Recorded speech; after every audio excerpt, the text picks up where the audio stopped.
Hello and welcome to our brand new project called the Executive Function Project. My name is Dr. Dawn Matera from Wilton, Connecticut, and I am the founder of the Westport Day School and other educational programs here in Connecticut.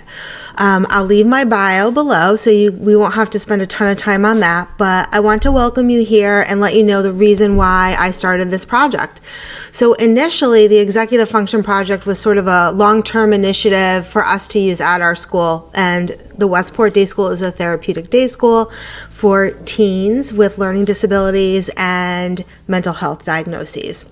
So it started that way, and it sort of grew. It grew into there's such a need for this across the board. There's such a need for curriculum. The research done on executive function is there, and I don't think we've done in education a really fabulous job of connecting the dots and getting curriculum into the classrooms so that students and teachers have what they need to employ really amazing instruction on the executive functions. So if you are a teacher, a parent, a professional in the teaching and learning space, if you are just a busy professional who wants to learn more about their own executive functions and sort of how to be more productive, how to stay sane, and how to be a better human, then this could work for you too. So I hope students will follow me, teachers and professionals. I think this will be a great place for free information on the executive functions. I also don't think it makes a ton of sense to dive right into executive function and start there, because I think it's really important for you as a learner or for your student as a learner to understand their personal learning style and learning theory. So we're going to start probably with some learning styles, inventories. We might start with some executive functions, but overall teaching and learning, if you're interested in cognition and how the brain-body connection works, how the executive part of your brain works, then you're in the right spot, and I hope you will follow me. Each week we will have a little mini lesson. I'll talk to you for about 5 to 10 minutes, and then there will be resources every single week, free resources for you, your classroom, for your students, or for you as a professional. So these will be things like handouts, these will be book recommendations. There's lots of cool stuff coming along. So I hope that you will follow us here. So before we get started, go ahead and hit the follow button so that every new video you are informed of. The three main components before we even get to a definition or operational definition of executive function is that executive function is comprised of cognitive flexibility, self-control and self-monitoring, and working memory. So the way that I look at executive function under those three domains is that if you can improve in each one of those domains, you're going to be able to access your executive functions a lot better, and life will not feel so stressed. Things will not feel so difficult. So let's start there. Okay, so the working definition that we are going to use for executive function comes from George McCloskey, 2009. Executive functions are the directive capacities that are responsible for a person's ability to engage in purposeful, organized, strategic, self-regulated, goal-directed processing of perceptions, emotions, thoughts, and actions. So you can see how difficult it might be to employ all of the strategies of the 12 executive functions all at the same time.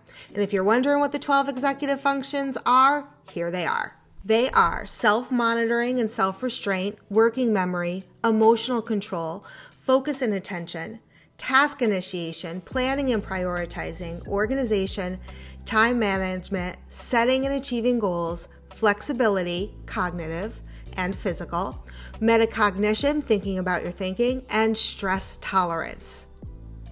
Yes, over the course of the next few weeks, months, and even the next year, we're going to go into a deep dive in each of the executive functions, each of your personal learning styles, how to improve your executive function and develop personal learning styles. We're going to get there. But the first thing I want to do is probably my favorite part of planning this curriculum and this work for you was the book recommendation part. So every week I'll have a book recommendation that will go with the topic that will sort of take you through the way in which I've written this curriculum and some of the sources that I've used. So the first one is called Focus and Thrive, Executive Functioning Strategies for Teens.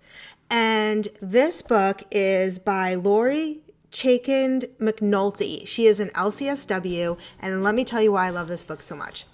It is perfect for these little life hacks. It goes through all of the executive functions. It's such a simplified, cool way to start.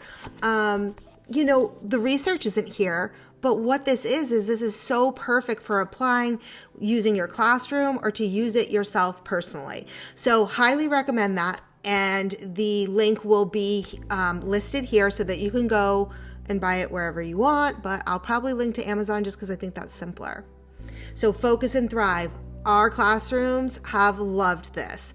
And again, we're using it right now, we're using it for students that are going from high school to college and working on sort of those transitions. However, I think this is good for probably middle school and up and beyond. It's really fabulous. Let's take just a minute to go over some guiding principles that I think make a ton of sense while we're learning and doing this work. So the first is that you need to remember that not all adults and not all teens are skilled in all areas of executive function. So let's put that out there right away. You're going to find some executive functions that you are really strong in, and you're going to find others that are pretty horrific and need development, and that's normal.